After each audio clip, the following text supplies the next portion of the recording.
consultant accompanied several years. Cliff is accompanied this evening by his parents Carol and Richard Walker. Cliff played basketball his freshman year and currently plays baseball. Cliff stayed with him all these years, and being there, he knows better.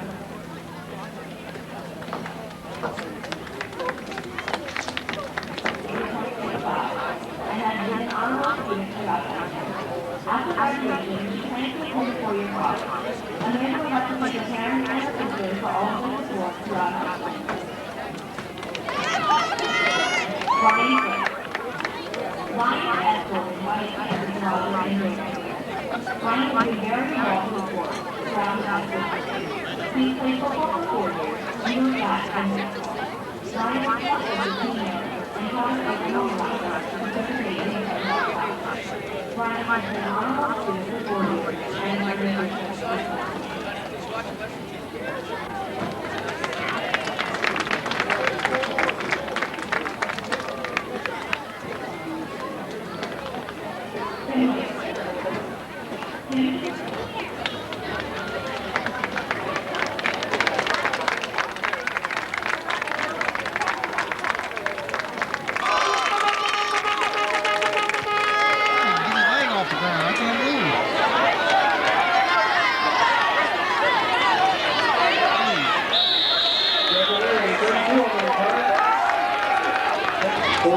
Let's get started here. Come on, come on.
D, make a play here early.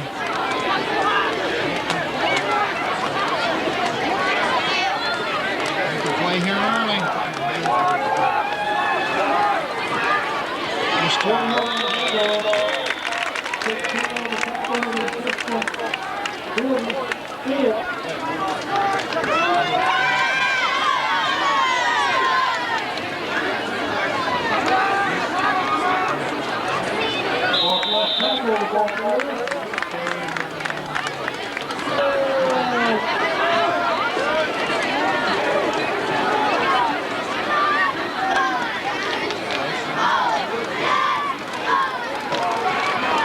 Second back through.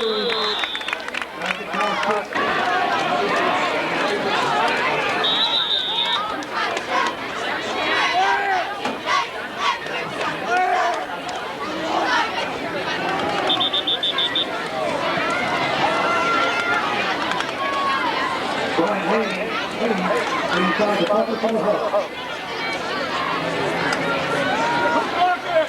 is punting from their 34.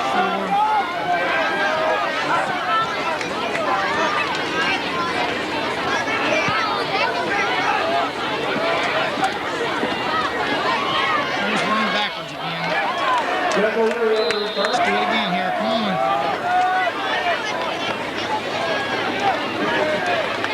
DJ Costello. 43.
Come on.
something happened there.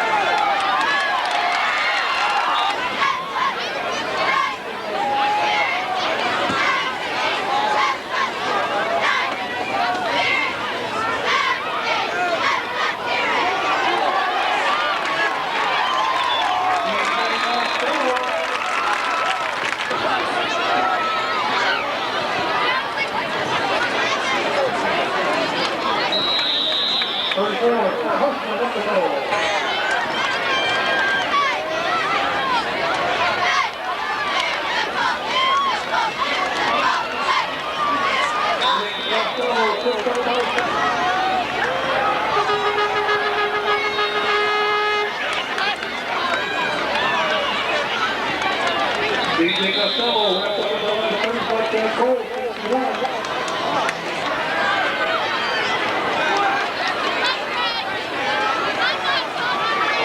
Kick up, kick in. Go!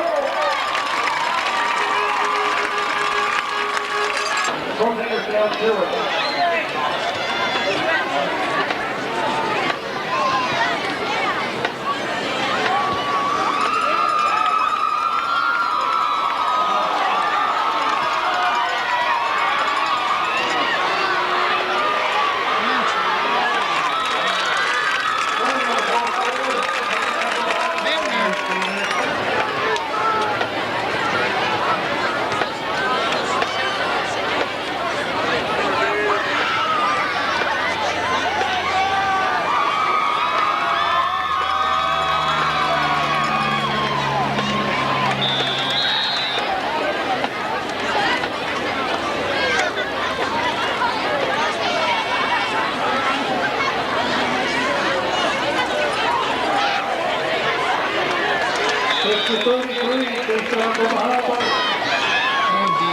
Play here, getting too much.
ball, D. Make a play.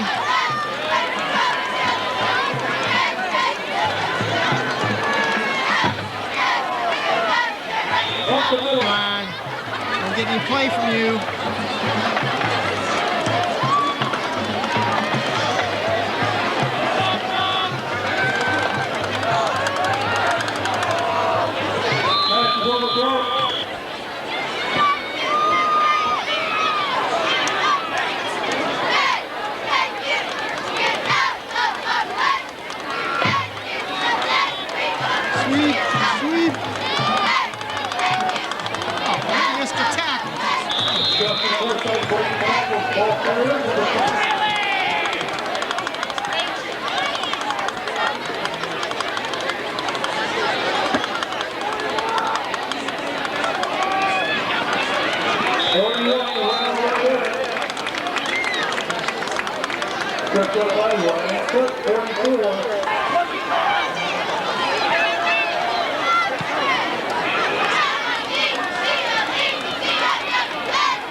First down.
Daniel Linden.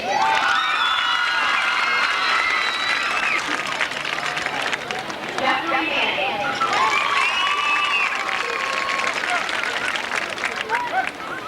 Greg McCormick. Asa Cody.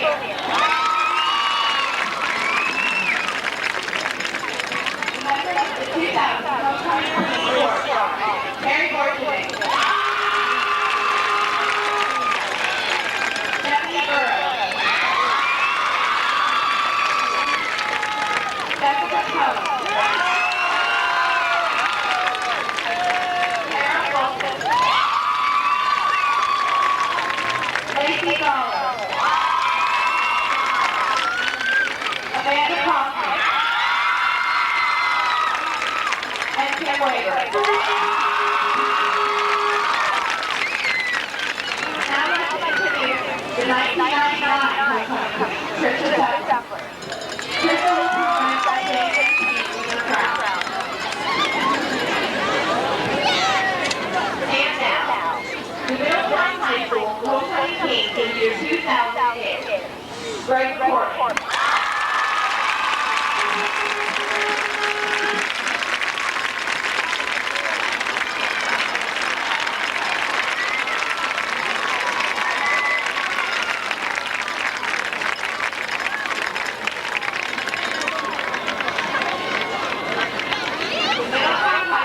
Homecoming queen for the year 2000 is Terry Worthing.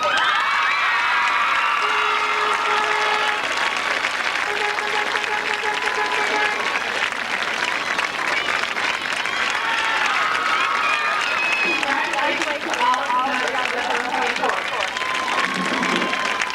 We're now going to get the Michelle Lamar on Abby Love. Thank you. And a half, here we go.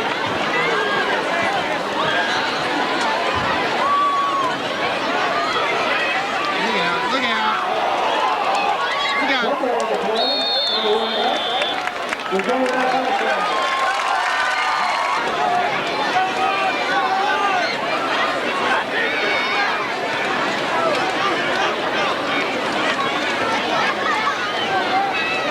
back to course 16 on the field.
Hot dog, run clock.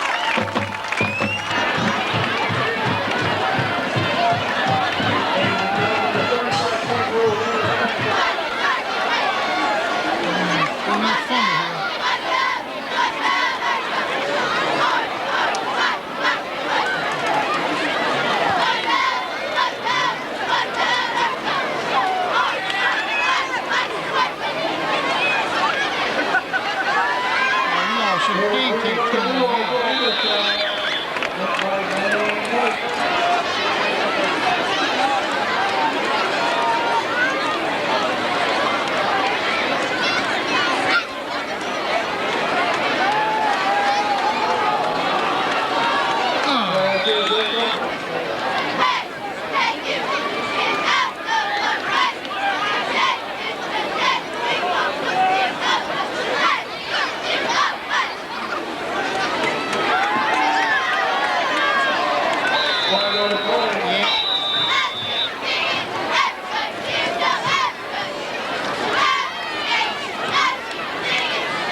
Start the fourth quarter.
Last play of the game.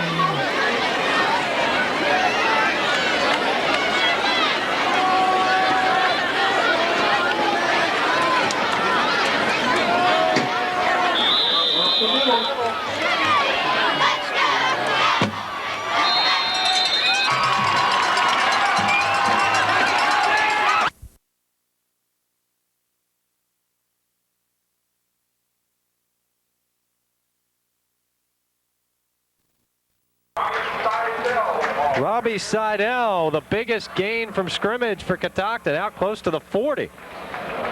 That's how deceptive that offense is, the double wing. Well, the key there, everybody is in tight. There's no receivers, some misdirection. You can see a lot of the penetration puts the tacklers out of position. There goes Seidel. And good job by the safety here to kind of just get in the way. Maine gets him down any way he can, but that's the first down for Catoctin. 20-yard run by Seidel.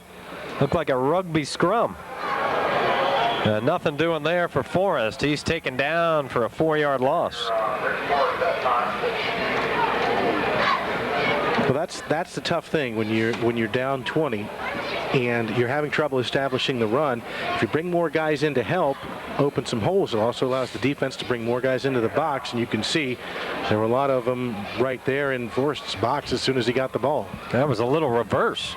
Stahl actually handed it to Forrest. 2nd down and 13. Seidel again, maybe a yard.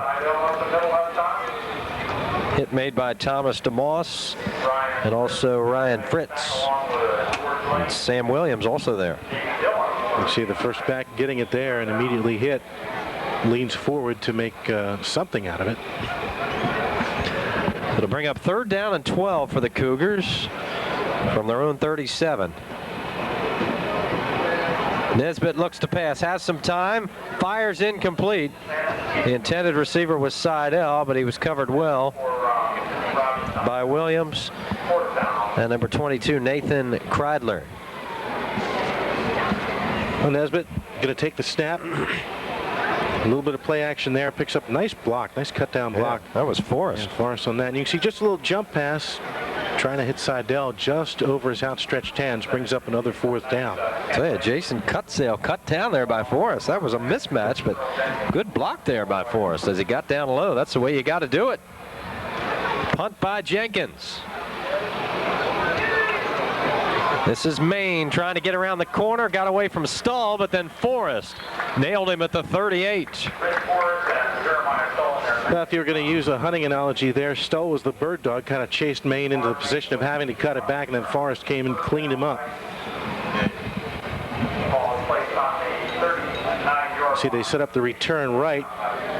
Stoll chases him down, makes him slow up, turns his direction, then wham, Forrest comes in. Good tackling technique there, got him right in the midsection and wrapped his hands.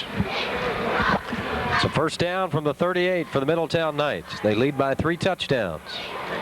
Sam Williams hit by Jenkins at the line of scrimmage and then wrestled to the turf by big number 72, Adam Weibel. He didn't start tonight's game. He's been sick with the flu, but he's definitely in the game now.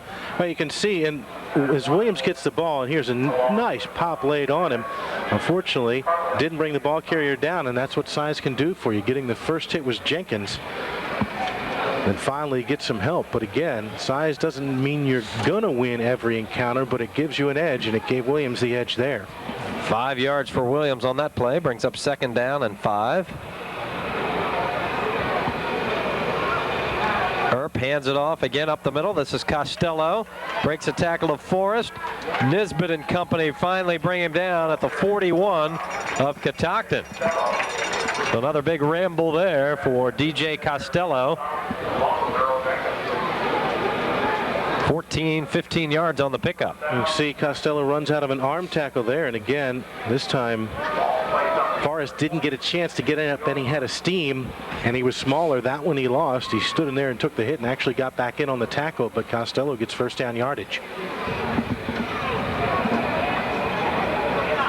Costello off the left side. Big yardage again. A 1st down run for Costello, down close to the 30, 11 yards on the pickup, and a penalty marker is down. face mask against the Cougars, so they'll tack on more. Right. It was just maybe barely a first down. You can see Costello again there. You can't really arm tackle him. You've got to get a shoulder into him, too. And it's taken 3 ball carriers to bring any of those fullbacks down. 3 tacklers. This is going to be the 15-yard face mask penalty.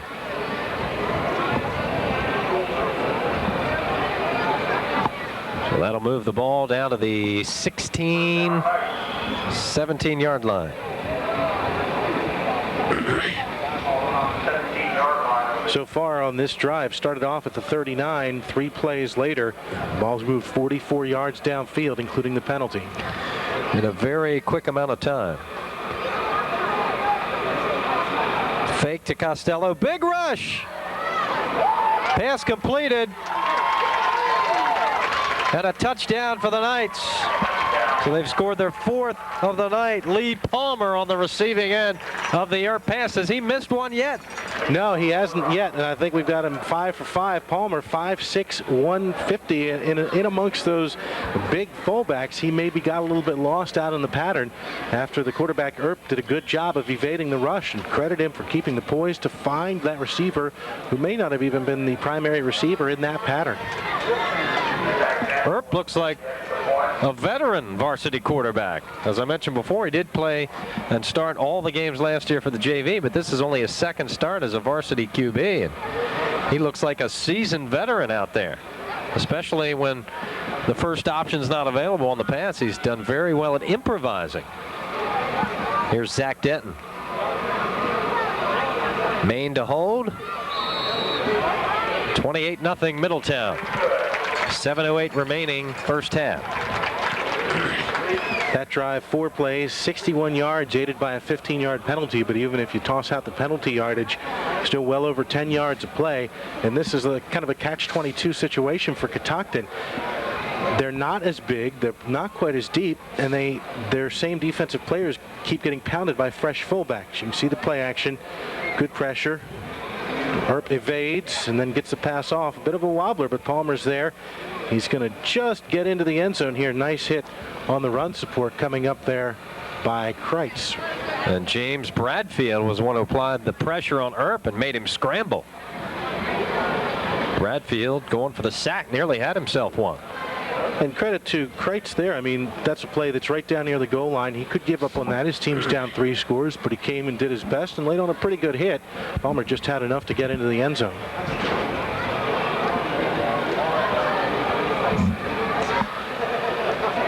So the Knights will tee it up again. 28-0 the score in the first half.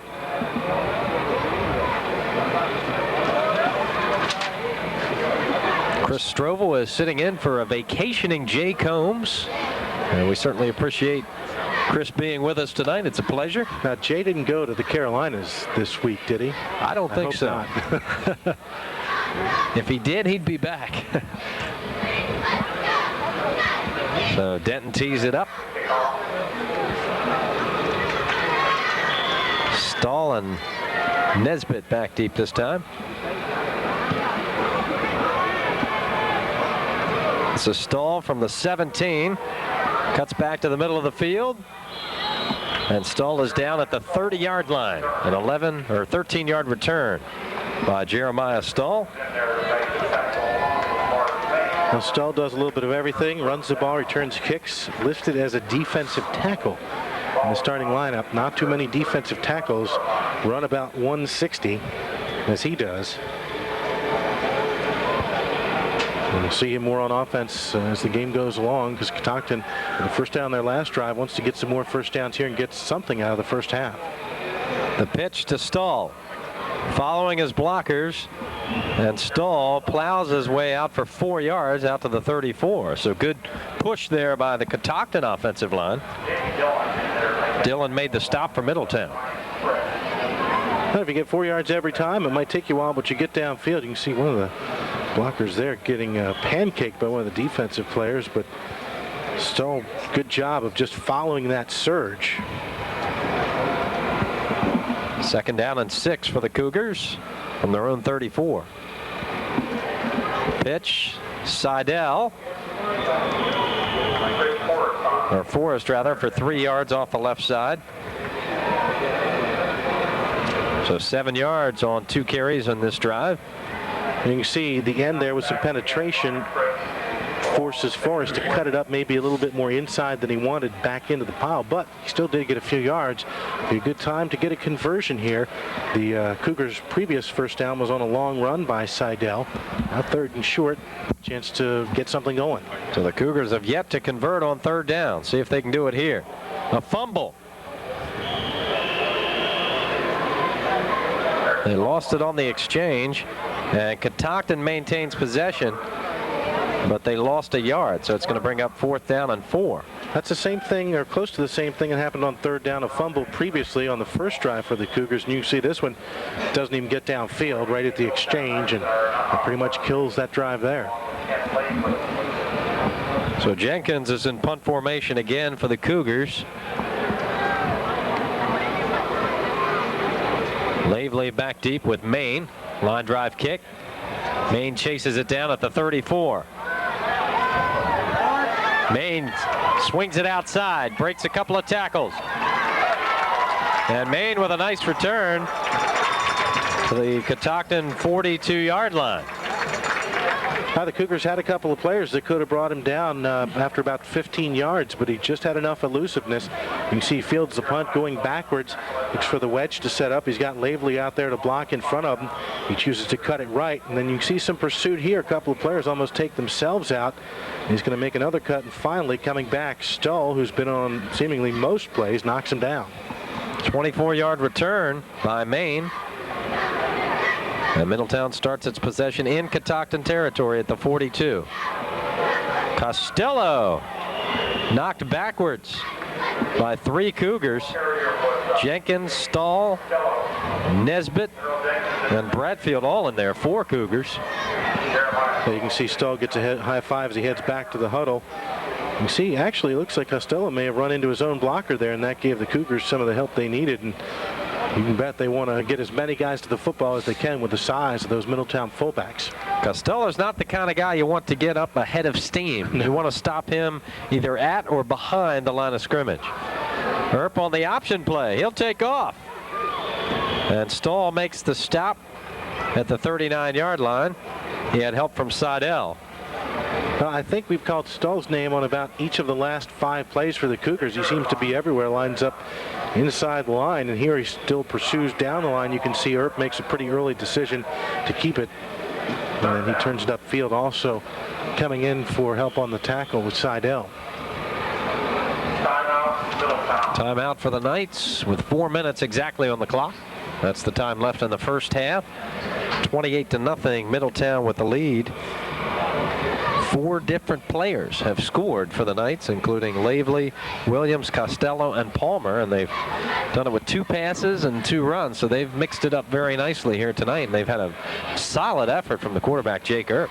Yeah, Jeff, you and I really kind of both thought coming in when you're going with a quarterback that's number 3 on your depth chart, and you are so good at running the ball that's kind of where you'll stay, and really that's where they have stayed primarily, but they've mixed in more pass than maybe we thought, and when they've done it, it's been very effective so far. You know, knock wood, haven't seen an incomplete. Yeah, I talked to Coach Ambrose before the game, and he said, yes, you're right, Jeff, we're going to primarily run the football. He didn't say anything about this passing attack. Well, you know, coaches, and it's not that they'll, you know, tell people things that they don't think are true. It's just that strategy changes as the game goes along. And, you know, after he saw Earp connect on that first touchdown pass, he thought, hey, well, let's, you know, let's try it again. Right. Because they've tried it again about 6 times. He's 6 for 6. If we could do his quarterback rating, it would be pretty high. Definitely over 100. No interceptions, 2 TDs, and no incompletions. First down at the 39. Earp in trouble. And Earp taken to the turf. Tackle made by Matt Roberts. You can see Earp is going to take it. Little play action there, and he thought about pitching it, but he was about to get hit. It was probably better for the Knights that he didn't. I think the Cougars might have gotten away from a bad formation there because one of the coaches up here in the box, I don't think he liked the defensive matchup, and we could kind of hear that, but it worked out okay. This for the Cougars, unless we see a fake punt or something, will be their first stop. 4th and 8 from the 41. Low snap. Costello with the kick, and it'll go out of bounds at the 30-yard line. So the Cougars defense holds for the first time. Yeah, and maybe that'll give them a little bit of momentum. Probably had the one first down on the long run by Seidel. And here's a chance to not only get a few first downs and maybe think about opening it up, getting the end zone, but you try and open it up too much, and it's not something that you've done a lot or very well. It could lead to some turnovers and make it even a tougher situation. So here come the Cougars.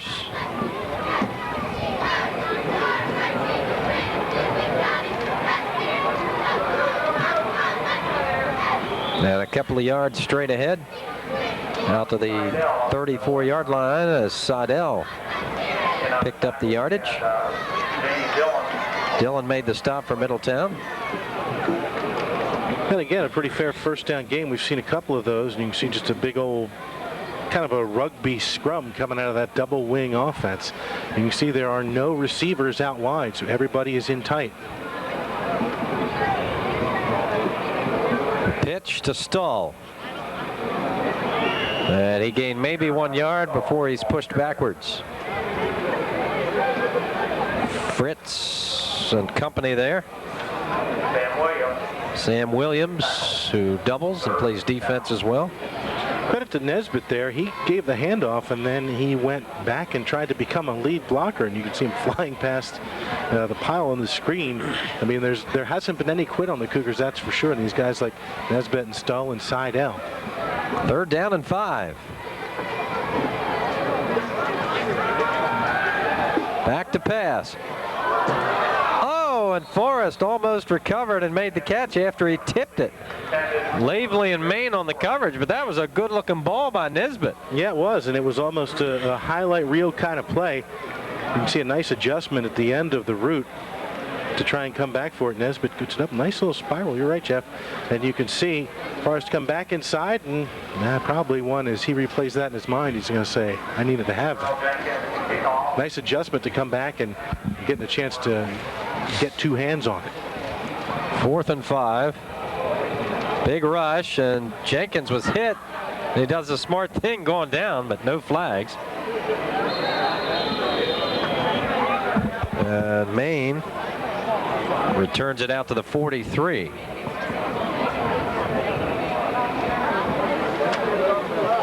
So Middletown again with excellent field position. Yeah, we'll see what they decide to do. 4 touchdowns up, a little under 2 minutes. If I can read the backwards reflection off of the glass on this side. Hey, 148, you got it. That was 8:41, and I didn't think you'd do that. You knew we progressed further in the second quarter than that. Williams and Costello are the backs. The pitch goes to DJ. Costello tripped up at midfield. 8 yards on the pickup for Costello. Forrest made the stop for Catoctin. And again, the old saying was 3 yards in a cloud of dust for the Knights. It's been more like 8. You can see, gets some blocking out in front. Chooses to cut it around Maine just barely. Forrest is there to try and trip him up, and he'll get credit for the tackle. Yeah, Forrest wouldn't have got that hand on the ankle. Costello may have run a lot further. Well, another one of his teammates in the secondary might have been black and blue. Earp with the pitch after the fake. Costello with a lot of room to roll. And had he not run into his own player down at the 30, he may have gotten more. Cutsale was applying a block downfield, and Costello ran out of room. Well, Costello's gotten the ball both times here on this drive, and we've seen that a couple times from the Knights. You can see the pitch there. The 2 defensive players commit to the quarterback, and there's nobody on the corner. Costello reads one block, and you're right, Jeff, just ran up his other blocker's back. Tough to read sometimes. 18 yards on the run by DJ Costello. Under a minute to play in the half. Earp looks to throw. He rolls left. Big rush, and the Cougars get him this time. Big Steve Smith, along with Seidel and Weibel and Roberts. They were all there for the Cougars. Well, a good idea by Earp here to not try and throw this ball and make something happen. You've got a big lead. No need to force something and maybe make a mistake that could lead to an interception. He just kind of tucks it down as he sees this big blue wall in front of him. He'll take the loss. 2nd and 18. Again, the way Middletown runs the ball, this is not an unmakeable down and distance. 20 seconds left. Costello on the sweep, and he's tripped up.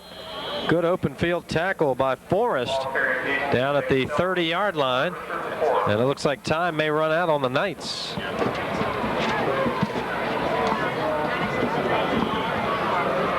They will not stop it.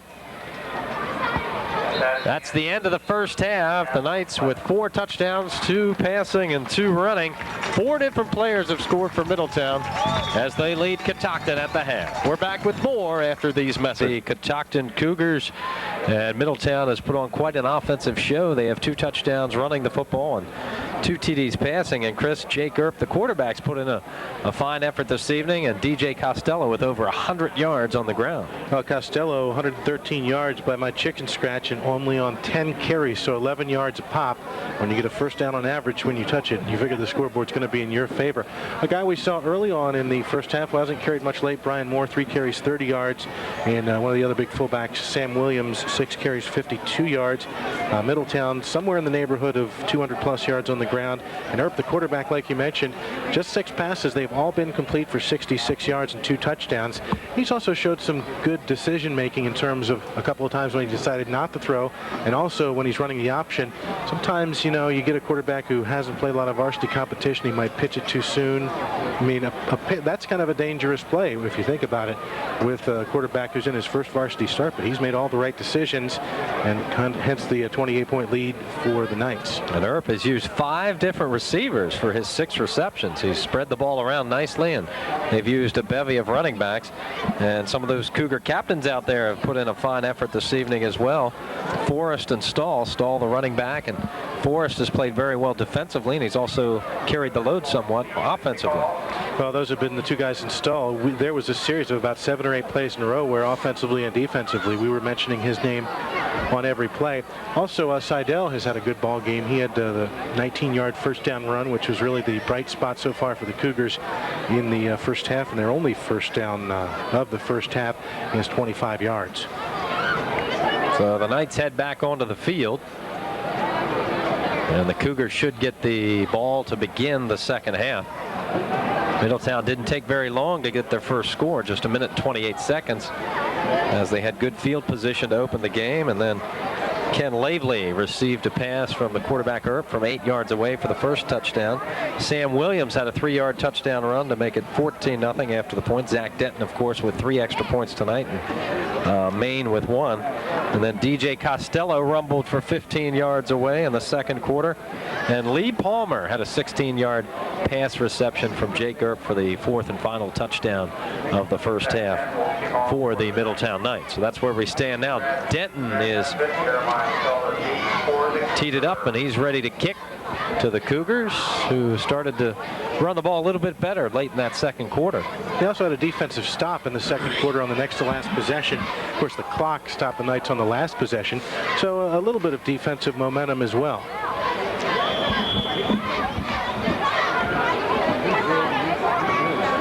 Nesbitt and Stahl to receive the kick.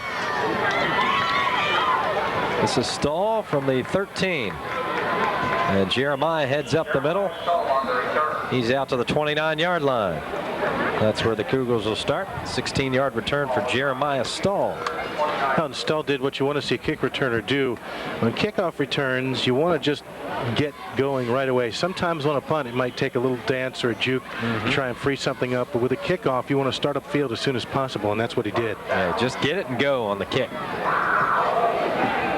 On a punt, the coverage is there a lot faster than on a kickoff. This is Stahl after the pitch. Spins free, still moving the feet. And he's out to the 31-yard line. A pickup of 2 yards for Jeremiah Stahl. Came into the game averaging 5.5 yards per carry.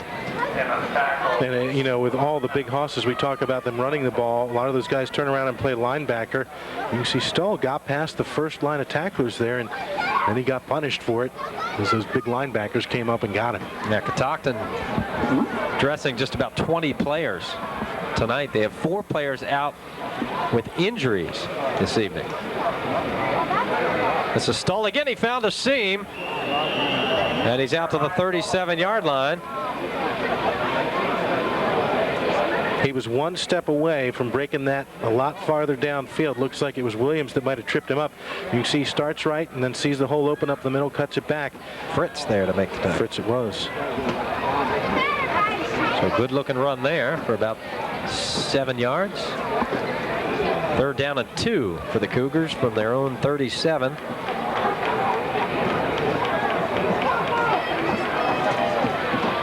Straight ahead, probably Seidel under that pile. And Seidel's probably a yard short of the first down. We'll see what the Cougars do here. Now, if I would guess that they would kick it. You can see they're trying to just jam it up the middle and get the first down. Still a little early. Should be giving the Knights a good field position again if you don't make it. But looks like they're going to line up and run the offense, figuring down 28-0. See what you can do. Yeah, 4th and about a yard. Seidel again, and I don't think he got it. Not from that spot. He might have even lost yardage. So Middletown will take over at the 37, but got to take some chances sometimes. Well, really, at this point, I mean, 1 first down, and you don't want to give the ball to Middletown with an extra short field here at about the 37. But again, I mean, try and get some momentum whenever you can find it, and maybe there would have been some on a 4th down make. Earp still in at the QB position with his team leading 28-0. Start of the second half. First possession for Middletown. Sam Williams spins down to the 35. Gain of 3. You see Williams just looks almost like a lineman when he's carrying the ball, and you see him straight ahead, first contact, and he still falls forward for a little bit. And it's always nice with football. After the play, his face ends up in the armpit of a tackler. 2nd down. If you have that number, please go to the concession stand. Little trouble on the exchange. Earp has to keep it. Trying to get the corner, and he's upended. Good looking hit there by Forrest as he upended Earp after a loss of a couple of yards. You can see Fritz there with the play action, and then he's going to keep it himself. That time it's Seidel that forces him to cut it outside, and you can see Earp decides to leave his feet, and Forrest kind of helps him. Forrest quite a hitter. He's been in a lot of the highlight hits. He's had a number of good sticks tonight. 3rd down and about 5. Earp rolling left, fires left side. Completed once again. And a heck of a hit there after Chris Cook made the catch for the first down. Well, Cook went to get up right away, and I was going to be surprised if the way he got hit that he would stand right up. Just got blasted right in the middle.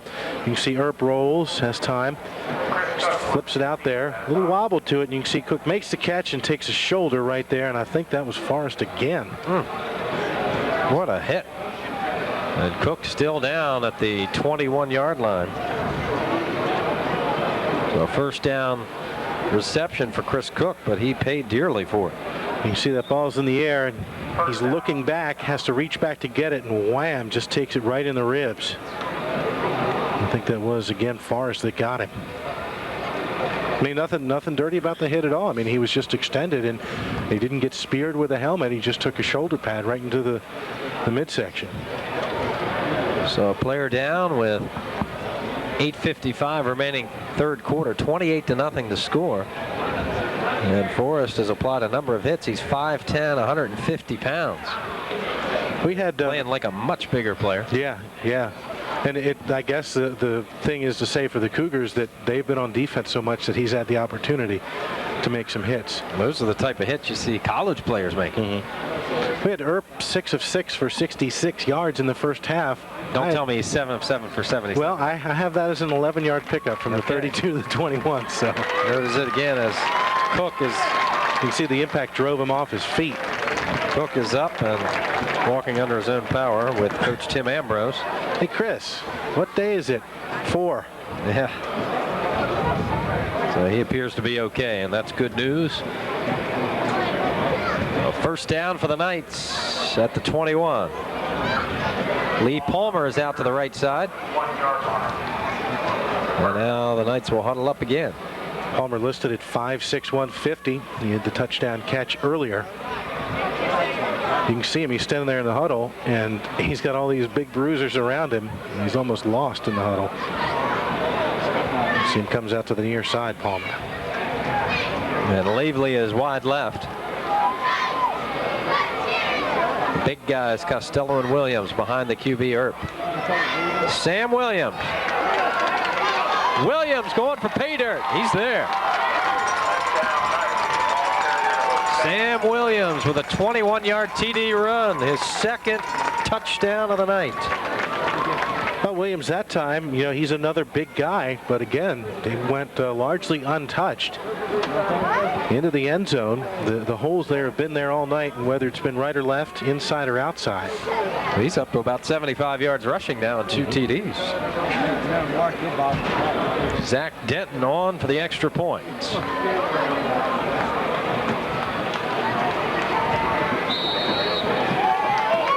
$35-0 Middletown. And now the clock will continue to run.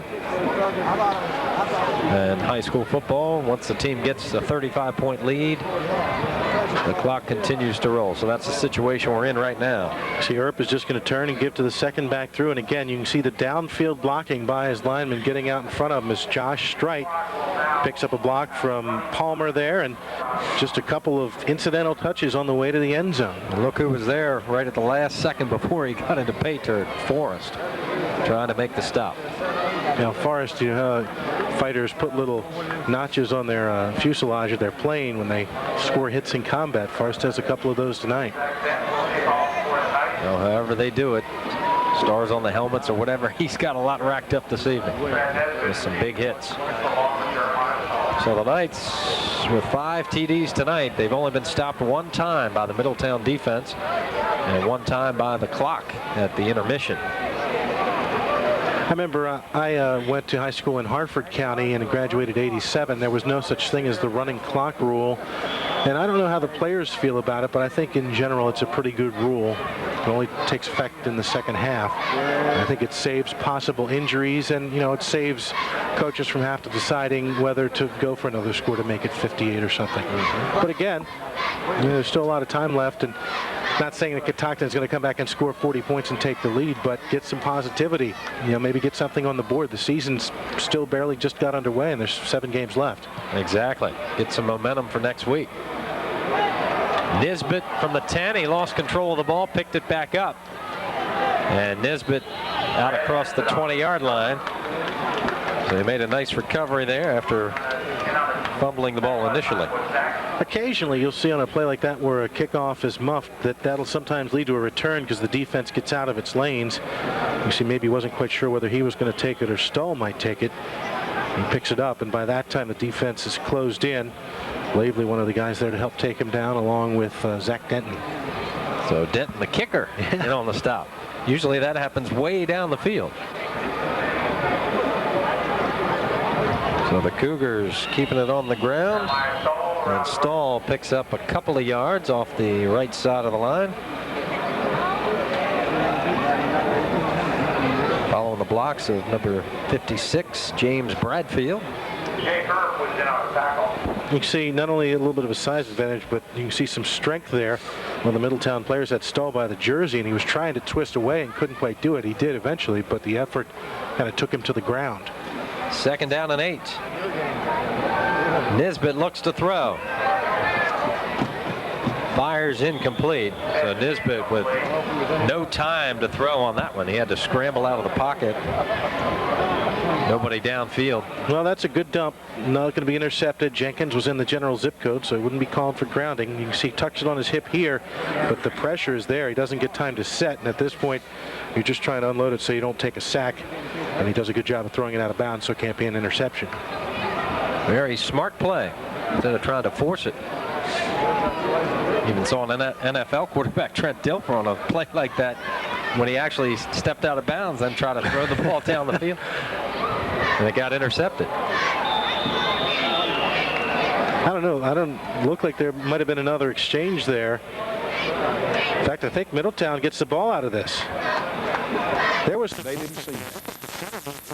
They didn't understand that. So our Lord sent, I think. Ball came popping out, and the Knights got it. And the Knights have it at the 24 on the fumble recovery. Difficult to tell a lot of times where the ball is with Catoctin because they run that double wing. They don't have any receivers spread out, so all 11 players right there bunched up at the line. And it's kind of like a rugby scrum. Middletown again with big yardage on the ground. Ryan Fritz was the ball carrier that time, down to the 15. And you can see Fritz get some help up from Costello, and Williams is in there as well. And there's 3 guys, 3 numbers in a row, 43, 4, and 5, and it seems like they've been involved in just about everything good. 2nd down and 1 just outside the 15 for Middletown. Earp with a handoff to Costello. And he surges forward to about the 14, a pickup of 2. He'll be very close to a first down. Looks like from that spot he's got it. So look at the change. You can see the replay. Kind of gets a lead block from Fritz that time. And he does have enough for the first down. As you can see, several Cougars combining on the stop. So the chains are moved. A new set of downs for Middletown. 3.5 minutes remaining in the 3rd. And the Knights are driving again. Fumble on the exchange. And Earp pitches to Costello, and he's knocked down at the 11. So Costello and Earp made something out of nothing. Stahl had Earp's number here after the fumble on the exchange. Yeah, he dragged him down, and I don't know who got up. Close again to having the knee down. Yeah, and you can see a big hit there delivered by the tight end slash defensive end Jenkins. Now, Jenkins normally an inside linebacker, but due to injuries, he's playing defensive end tonight and doing a fine job for the Cougars. Timeout is called before the play's inception.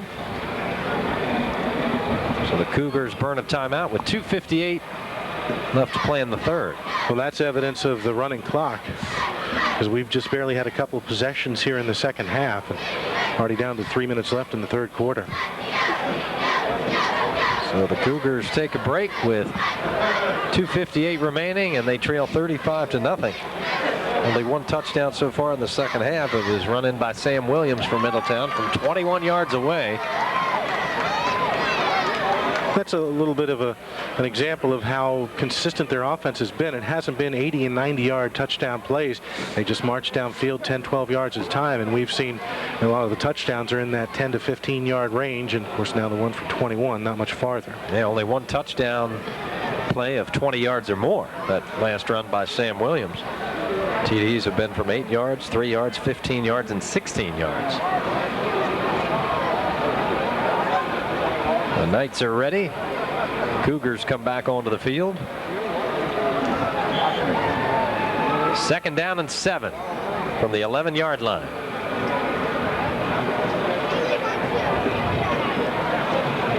Fake. Earp fires left side. Incomplete. That's the first incomplete pass. It was intended for Ryan Chandler. Well, and I think there was a mix-up. Looks like he was throwing a corner and the receiver was cutting it inside. You can see, unless he was just unloading it to avoid the interception, but it looks like he's throwing for the corner, and his receiver had taken a step toward the middle. Good coverage by Nesbitt on the play as he doubles as a defensive back, and was also the quarterback on the offensive side of the ball for Catoctin.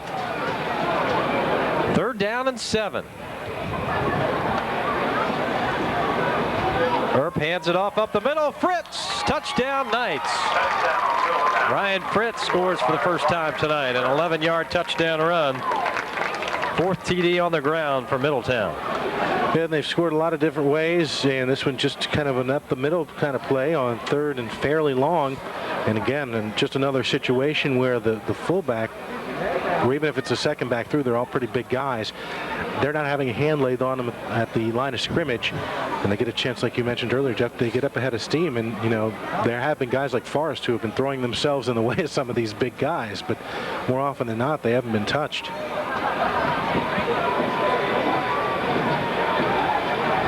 Maine holds, Denton kicks. 42-0. The Middletown kicking game has been solid as well. 6 of 6 in extra points. Zach Denton has converted on 5 of 5. And again, we see the depth come into play here. We've been calling the same names all night for Catoctin, both offense and defense. And you can see there is Fritz, just pretty fresh. And once he gets past about the first 3 yards, the last 8 are without defenders. And you see Williams has carried the ball. Fritz, Costello, Moore had some carries earlier on. They've just got fresh bodies to keep pounding at some weary defenders. Catoctin with low numbers. Dress about 20 players. You have a couple of injuries, and that equals a lot of guys playing on both sides of the ball, which leads to fatigue late in the game.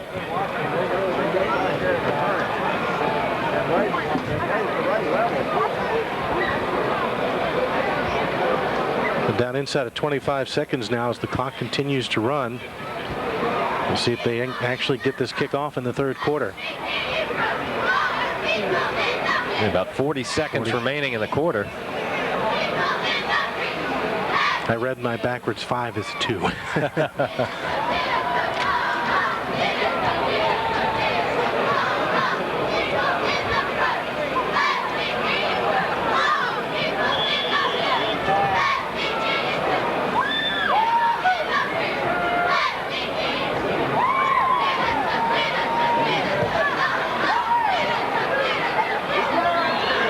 And trapped by Nesbitt at the 17. So that's where the Cougars will start. And that'll take us to the fourth quarter. Middletown with 2 more scores. After 3, they lead Catoctin 42-0. Control of this game as we start the fourth quarter.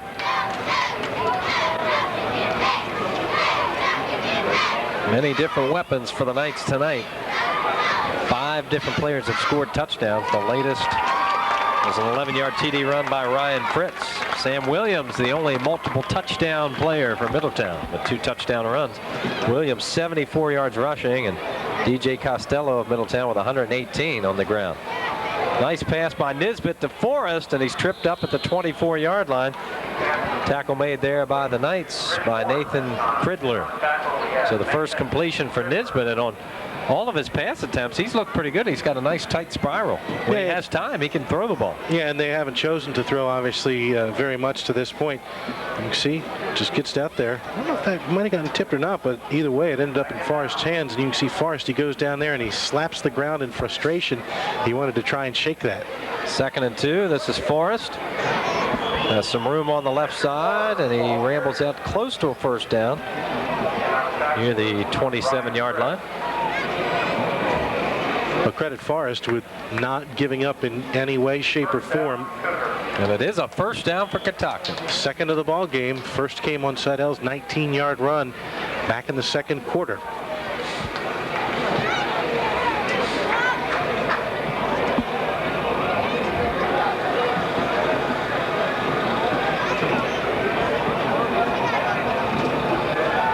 Again, Nesbitt, he cranks it deep, looking for Forrest. And he nearly made the catch at midfield. A big hit by Maine. But Forrest stretched out for that one and almost came up with it. Yeah, he did, and Maine ended up with the ball on the ground, but I think it was just out of bounds, incomplete. You can see Nesbitt just gives it a heave. Forrest has to adjust, looks up, and Maine gets there at the same time. You can see he breaks it up, but like you said, Jeff, out of bounds. Good looking pass again by Nesbitt. He's got a pretty strong arm.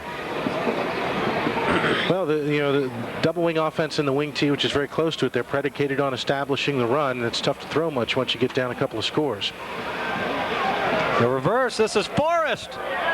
Room outside. And Fritz finally brings him down, but not before Forrest is down to the 47 of Middletown.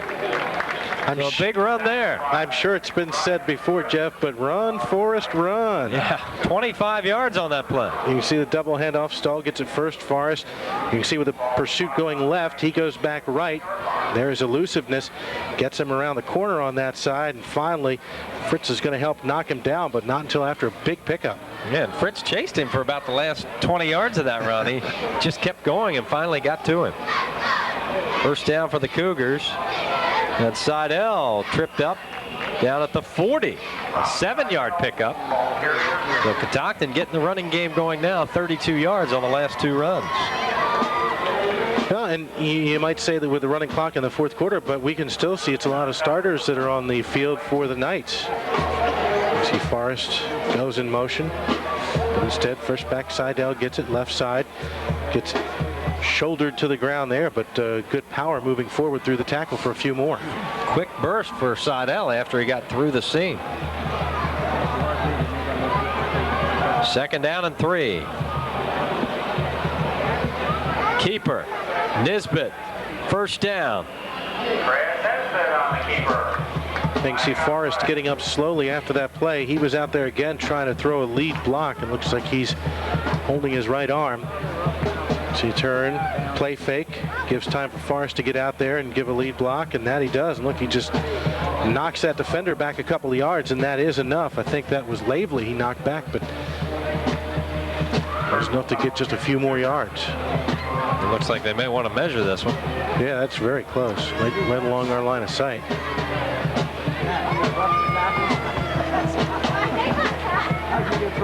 Oh, they're penalty. going to walk it off, yeah. It's a 15-yarder. What's that all about? I don't know. I didn't catch the signal. I didn't even see the flag thrown in late. Not a personal foul. Of course, in high school, we're not going to get a number, so tough to tell after the fact who it might have been. It would have been a first down. Yeah, I was watching Forrest deliver a nice block. Yeah. I wasn't looking for the flag. So back in Catoctin territory, so a tough break for the Cougars there. Ball back at the 49-yard line of Catoctin. 15-yard penalty for the personal foul. Now the marker says first, but I think it should still be. Okay, they're giving him to the spot of the run. Then they're saying whatever the foul was happened after the first down was achieved, so it'll be 1st and 10. See if we can see something here. See again, there's Forrest block. There's the tackle out of bounds. Now let's see if something, well, might have been, it had to be something that was after the play. Yeah, maybe some extracurricular. Nisbet to fire again. Right side looking for Forrest. He made the play at the 32-yard line.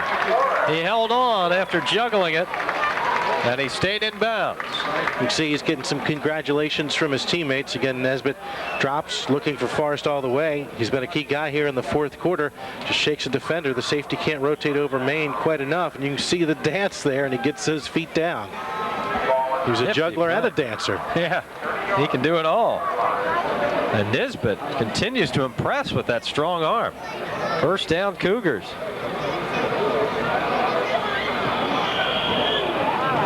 Not much there.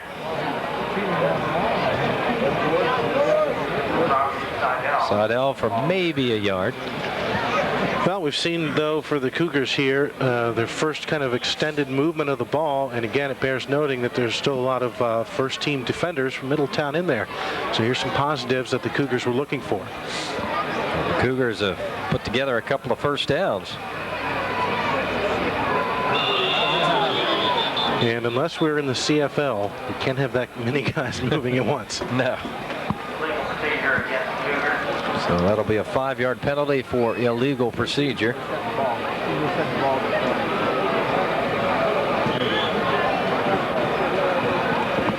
Clock stops for just a moment for the ball to be moved. And again, whereas normally it would be running, starts up again. Second down and 14 from the Middletown 37.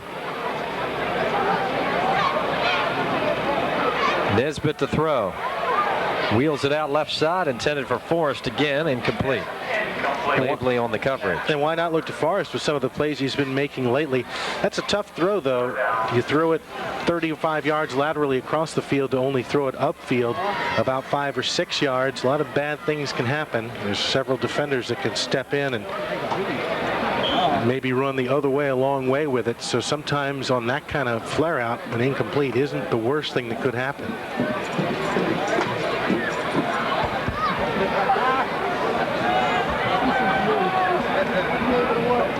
And again, too much movement for the Cougars.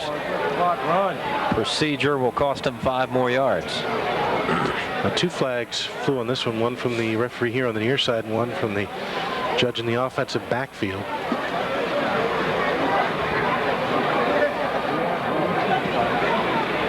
So it'll be 3rd down and 19. This might be a play where we might see some kind of draw or something. Again, the double wing doesn't really provide for splitting wide receivers out very much to either side. Everybody's jammed in tight. Nesbitt on the keeper after the fake to Seidel. He didn't fool Chris Cook. So Cook, who was shaken up earlier, gets his revenge. That's right. He says, pop me, will you? I'm going to make a big play here, and that's going to bring up 4th and very long. Of course, he also had some help as he comes up support-wise, chasing from the backside of the play. And the reason he was able to get there is the end on that side, who sniffed out the play, Jamie Dillon, who's been in a lot of plays as well. He had the containment. So 4th down, and the Cougars will go for it. 4th and 23. Nesbitt to throw. Looking deep for Forrest again, and broken up. Good play by Maine to break up the play. That was one of those plays where the offensive receiver actually kind of comes defensive back in a sense that the pass is more thrown near the safety who's coming over. You can see the ball is up in the airways, and you can see Forrest is just going to kind of run through the ball. If Maine was going to have to reach down to pick it up, he was going to get an armful. We have offsetting penalties on that 4th down play. So see what the officials sort out.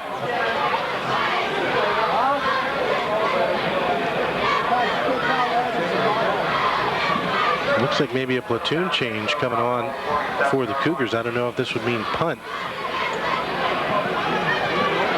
Oh, it could mean just defense. How about that? Yeah. So Middletown will get it. Thought offsetting penalties was replay of the down. Maybe everybody declined it. Well, it could have been maybe just that it was actually flag only on the Cougars, and then it was declined on the incomplete on 4th down. And now a timeout is called with 5:12 remaining in the game. Middletown in control of the game as they look for their 3rd win of the season and 2nd in the MVAL. And they've had quite a string of victories against MVAL teams. 21 straight regular season wins. 9 of 11 league games they've shut out the opponent. So Middletown dominating in the MVAL. Those are almost cartoonish numbers. I mean, you expect a shutout here and there from a good defensive team, but you don't expect 80 or 90% of your wins in a certain category to be shutouts. Those are in the league. And Catoctin hasn't been shut out since 1995 by a team other than Middletown. That's when you know you're good, is when the qualifier to a statement is except for you. All right. Either you're very good or you're very bad, and in this case it's very good. 1st down for the Knights. A new QB in the game, it's Maine. Same old thing though with the running back Costello down to the 36. So the 4th quarterback for Middletown is Mark Maine. He's moved up, elevated to the 2nd string quarterback behind Jake Earp due to the injuries to Ambrose and Richard Wiles. You can see Nesbitt comes up there, and again, he's just giving up too much weight. Ball carrier around 220, Nesbitt at, well, 150 or so on a good day. And he's just, I mean, that's just too big a size advantage when that guy's got a full head of steam. So Costello with over 130 yards rushing now. Here he goes again, still on his feet, and he tumbles down to the 32. Gain of 5 for DJ Costello. Now close to 140 yards on the ground for him. You know, interesting, obviously, with the lead, that Middletown is going to concentrate on some of those bigger backs. They're a little less likely to fumble, and they can just overpower some of the smaller defenders. But we saw Brian Moore carry the ball several times earlier very effectively, and we haven't seen him carry again. I don't know if he's out with an injury or not. Get your popcorn. Half price at the concession stand. Popcorn. Costello again with good yardage and a good tackle by Ryan Ripien for Catoctin. You see the Chains gang again moving it. Just a straight dash off the left side, and Ripien trips him up. And the defensive back that was coming up to help on that play was mighty glad that he did get tripped up. He couldn't square his shoulders. Yeah, you might be right about Moore. I don't see him anywhere on the sideline. This is Sam Williams. Williams inside the 20.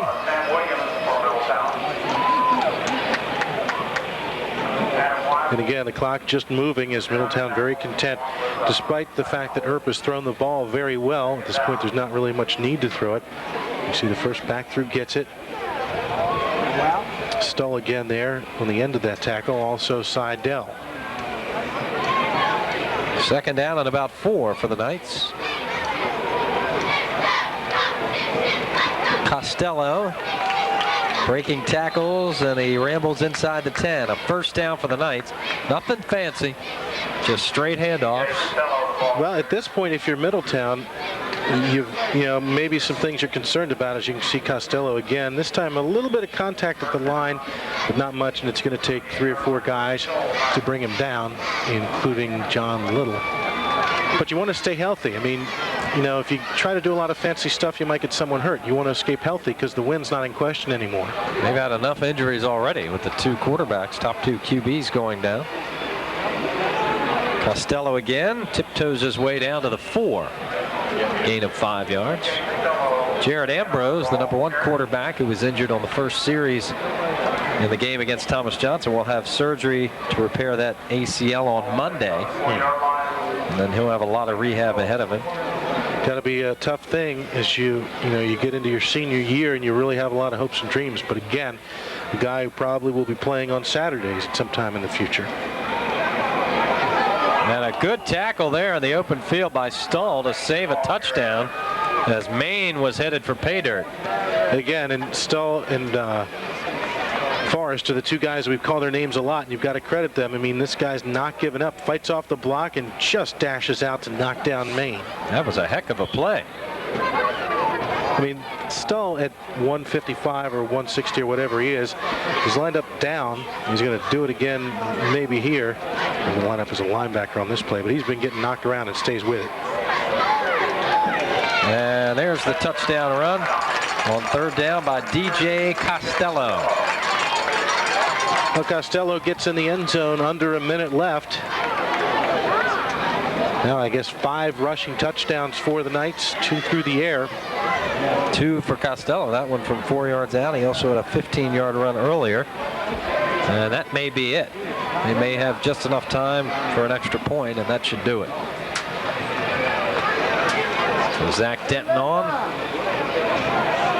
Clock winding down to about 25 seconds.